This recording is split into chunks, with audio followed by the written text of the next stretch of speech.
امروز اومدیم ببینیم درآمد فرشاد سایلنت بیشتره یا نیما تکیدو. پس برو بریم. خب خفنه داداش، اومدیم ببینیم درآمد نیما تکیدو بیشتره یا فرشاد سایلنت، که اول بچه درآمد نیما تکیدو رو به دست میاریم.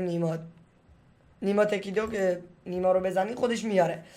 بچه 933,000 تا فالوور داره، 656 میلیون ویو و 456 تا ویدیو، که خیلی این رقم ویو بالاست به ازای این ویدیو، خیلی بالاست. و 2022 هم بوده 4 ساله تو این حوزه داره فعالیت کنه. برو بریم آجی درآمدش رو حساب کنیم که درآمد نیما تکیدو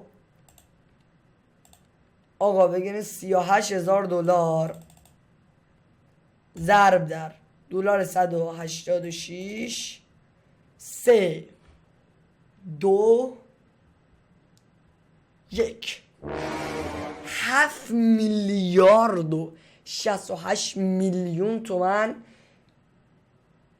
درآمد این ماهشه نیما تکیدو. و بچه‌ها اینقدر نیست. چرا؟ چون این بازی دیگه شما دارید میبینید این که تعداد سابیه که گرفتید توی این ماه، تو 30 روز گذشته 78,000 تا سابسکرایب گرفت، که میشه روزی 2,000 خورده ای، که توی یوتیوب واقعا تو یوتیوب واضح کاره هر کسی نیست که این پسر داره انجامش میده. و 9 میلیون 600 ویوش بوده. ویو شورت و ویدیو لانگ ویدیو هستا، شورت ویدیو تکی نیست بچه، لانگ ویدیو تکی نیست. میتونیم آقا بگیم 200 میلیونش هم کم کنه 6 میلیارد و 800 درآمد این ماهش بوده. و درآمد سالانش هم میریم حساب بکنیم 359,000 دلار ضرب در 186 3 2 1 66 میلیارد و 774 میلیون یا ابوالفضل. آقا نیما حلالت باشه داداش، حلال بچه. یعنی توی یه سال میتونه توییتا لنگ کروز 2026 بگیره که حلالت. چجوری؟ خیلی آجین عرق کردم این عدد رو دیدم یا حضرت ابوالفضل. البته بچه این بازدید گرفتن کار هر کسی نیست. درآمد ماهیانش چند؟ 6 میلیارد و 800 درآمد ماهش. درآمد سالانه هم 66 میلیارد و 700، که بگیری 700 میلیونش هم برای شورت ویدیو کم کنی 66 میلیارد، اون طرف هم 6 میلیارد و 800. برو بریم برای درآمد فرشاد سایلنت، که بچه نیما تکیدو فقط این چنل نره، کامتال هم داره و اوتراک هم داره، این چنل هم داره، که حدودا سالیانه مثبت 80 میلیارد درآمدشه. برو بریم آقا.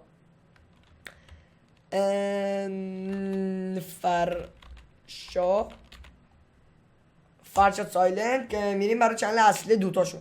ایشون 856,000 تا سابسکرایب داره، 352 میلیون جمعا ویو و 989 تا ویدیو. 2018 مدت 8 ساله تو این کاره، که نمیدونم بچه چرا اینقدر بازدیش پایینه. فعالیتی اسم کنم زیاد فعالیت نداره، که فعالیت داشته باشه آجی میتره کنه.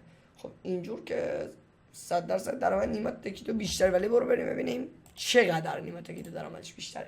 آقا 2500 دلار رو ضرب در دلار 186,000 تومانی میکنیم، که الان دلار 186,000 شاید الان شما دارین میبینید دلار 200,000 تومان باشه ایرانه دیگه. 465 میلیون اون طرف نیما تکیدو 6 یا اما حدوداً 8 برابر. ترکونده نیما تکیدو. خب آقا این درآمد ماهانش از 465 میلیون، که بگیر 60 میلیونش هم اگه شورت ویدیو داشته باشه این ویو 400 میلیون.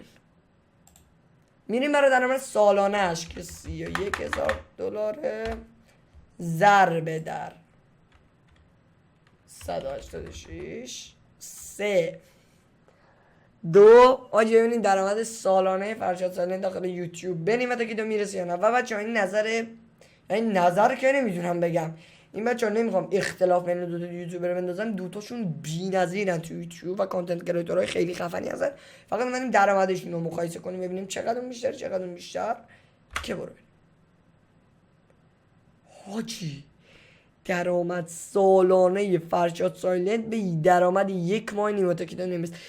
بچه‌ها واقعا هم چون نیما تاکیدو خیلی بچه پشت کار داره و هم ویدیو سر وقت، کامتالامش سر وقت، بقیهش هم حساب نکردم اون درآمده کامتالام و اتراک و ایناش، ولی فرشاد سایلنت هم انشالله میتره کنه و فعالیتش رو شروع میکنه که بله. این بود از این ویدیو که درآمد دوتا یوتیوبر رو مقایسه کردیم که انشالله دوتاشون در جایگاه خیلی بالاتری میرن و بیشتر پیشرفت کنن. عشق من دوستتون دارم. اگه بیشتر از این مدل ویدیو خوشتون میاد براتون بذارم، حتما داخل کامنت این ویدیو و با لایک و با ساب کردن بهم نشون بدی. عشق من این تا ویدیو بعدی فعلا بای بای.